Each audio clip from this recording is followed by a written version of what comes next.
तो बच्चों आज के इस वीडियो में हम बात करने वाले हैं कि जो आपका सीबीएसई बोर्ड का गणित का जो आपका एग्जाम होने वाला है 9 मार्च।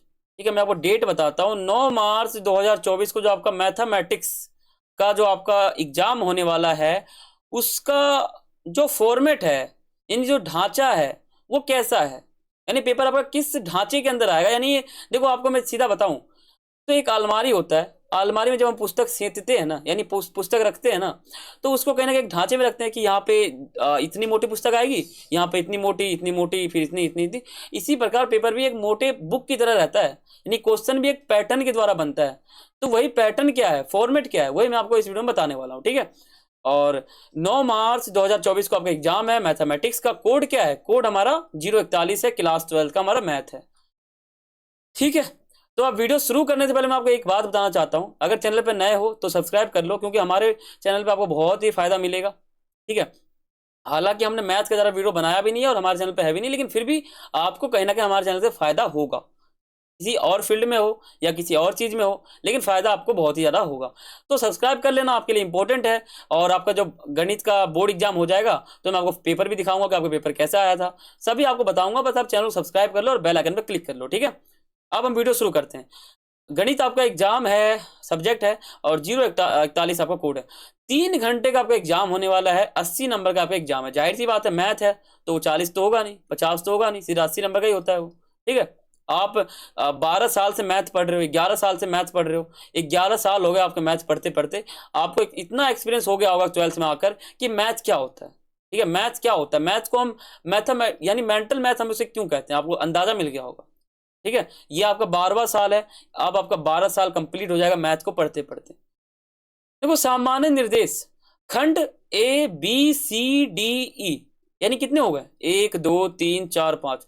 ये जो आपका पेपर है वो 5 खंडों में विभाजित है, यानी 5 खल बने हुए हैं इसके अंदर। अलमारी में होते हैं ना खल, 1 2 3 4 5, इसी प्रकार इसमें 4 5 जो है ना, एक ढांचा बना हुआ है, उसमें क्वेश्चन है इसमें। तो कितने आपको खंड है, A B C D, total 5 हैं। सभी प्रश्न अनिवार्य है, यानी खंड जो है अनिवार्य हैं, यद्यपि कुछ प्रश्नों में आंतरिक विकल्प दिया हुआ है। अब जो सेक्शन ए है ना, इसमें 18% दिए हुए हैं बहुविकल्पीय। ठीक है, तथा 2 अभिकथन कारण, प्रत्येक प्रश्न 1 अंक का है, 20 अंक का हमारा पूरा का पूरा भाग है। सेक्शन बी जो है 5 अति लघु उत्तर प्रश्न है और 2 अंक वाले हैं, और 10 नंबर का हमारा सेक्शन रहने वाला है। और भाग सी जो है ना हमारा, वो क्या है कि 6 जो है लघु उत्तर प्रश्न है, और जो कि 3 अंक वाले हैं, और 18 अंक का हमारा सेक्शन रहने वाला है। भाग डी क्या है कि 4 प्रश्न दिए हुए हैं दीर्घ वाले, और 5 अंक वाले हैं ये। ठीक है, 4 प्रश्न 5 अंक वाले हैं, पूरा सेक्शन 20 अंक का हो जाता है। और भाग ई क्या है, स्रोत आधारित है, गद्यांश, क्षमता, प्रकरण, ठीक है, अध्ययन। ठीक है, ये हमारा हो जाता है किसका, केस आधारित। 12 अंक का हमारा ये भी सेक्शन है, भाग ई। अब यहां देखो क्वेश्चन है सेक्शन ई, फलन, यहां बता रखा है पूरा क्वेश्चन। ठीक है, तो यहां पे ये बताया गया है, मान लो ये जो क्वेश्चन है आपके सामने, इसका 1 2 3 4 4 ऑप्शन है। ठीक है, 1 अंक हमारा हो जाएगा। क्वेश्चन 2 जो है, ये क्वेश्चन ऐसा क्वेश्चन है जो अगर आप मैथ पढ़ोगे तभी आपको समझ में आएगा, क्योंकि मैथ है, आपको समझना पड़ता है। और मेरे हिसाब से आप 27 नंबर ले लोगे, अगर मेरे हिसाब से आप 27 नंबर ले लोगे। ठीक है, 80 नंबर का आपका पेपर रहने वाला है, आप इसमें 27 नंबर तो ले ही सकते हो। ठीक है, क्योंकि आपको पता होगा 12th में रूल ये है कि आपको 27 अलग लेना पड़ता है, और जो हमारा प्रैक्टिकल होता है वो अलग लेना पड़ता है। तो 27 वो जुड़ जाता है, और जो नंबर बाहर आता है वो आपका एक स्कोर कहलाता है। तो दूसरा आपका एमसीक्यू है, तीसरा आपका एमसीक्यू है, 4 ऑप्शन मिलेंगे। चौथा आपका एमसीक्यू है, 4 ऑप्शन मिलेंगे। और जो 5वां है ये भी आपका एमसीक्यू है, 1 अंक वाला है, और 4 ऑप्शन मिलेंगे। देखो यहाँ पे क्या है ना, आंसर आपके आंखों के सामने है, बिल्कुल आंखों के सामने आपका आंसर है, बस पहचानना है कि आंसर का है। देखो इसमें चारों में से एक आंसर आपका जरूर है, आपके आंखों के सामने है, लेकिन आप पहचान नहीं पाओगे। पहचानने के लिए आपको पुस्तक पढ़ना पड़ेगा। ठीक है, छठा आपका क्वेश्चन है, निम्नलिखित में से कौन सा बिंदु अर्ध समतल x + y - 6 में स्थित है। क्वेश्चन मतलब 1 नंबर का प्रश्न है, 4 ऑप्शन आपको मिलेंगे, आंसर आपको बताना है।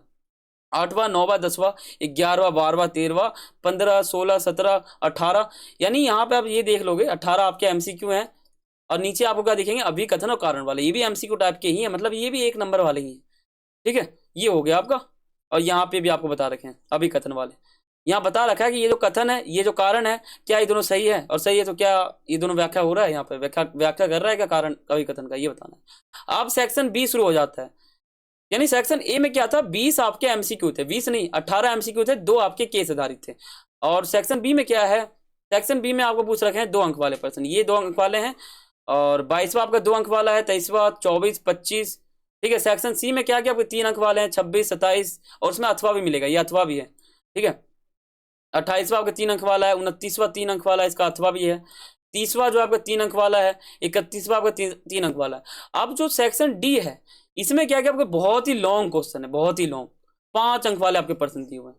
इनको अगर आपने कर लिया तो आपका परसेंटेज इतना सुधर जाएगा कि आप सोच नहीं सकते। 5 अंक वाला आपका प्रश्न है, ये 5 अंक वाला, ये भी 5 अंक वाला, यानी 20 तो आपके यहीं पे हो गए। ठीक है, तो 5 अंक वाला ये हो गया, फिर ये हो गया, और 34 में आपको अथवा वाला क्वेश्चन मिलेगा आपके बोर्ड एग्जाम में, समझ गए। और यहाँ पे आप देखोगे तो बस ये आपका 35वां है, ये भी एमसीक्यू, ये जो है लॉन्ग वाला है, और इसमें अथवा भी आपको देखने को मिलेगा।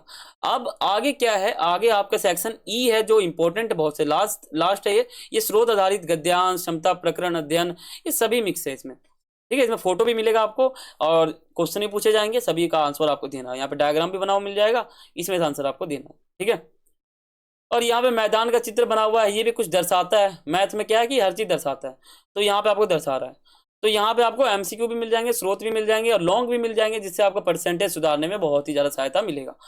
तो यहाँ पे मेरा मकसद था आपको फॉर्मेट बताना, मैंने फॉर्मेट बता दिया, और मैं आशा करता हूँ आपको समझ में आ गया होगा। ठीक है, बिल्कुल आ गया है, तो चैनल को कर लो सब्सक्राइब, और बेल आइकन पे क्लिक कर लो। आप वीडियो के नीचे आप देखो, आप मोबाइल में देख रहे हो ना, तो वीडियो हमारा ऊपर चल रहा होगा, यहाँ पर राइट में आपको दिखेगा सब्सक्राइब का बटन ब्लैक कलर का, उस पर आप क्लिक कर दो, और बेल आइकन को ऑल पे सेट कर लो। इतना तो आपको आता ही होगा, मेरे को पता है आपको इतना तो मोबाइल चलाना आता ही है। ठीक है, तो यही हमारा वीडियो था, आशा करता हूँ आपको समझ में आ गया होगा। तो फिर मिलते हैं अगली वीडियो में, तब तक के लिए सभी को थैंक फॉर वॉचिंग। जय हिंद, जय भारत। और बाकी आप वीडियो पूरा देखना और चैनल को सब्सक्राइब कर ही जाना। ठीक।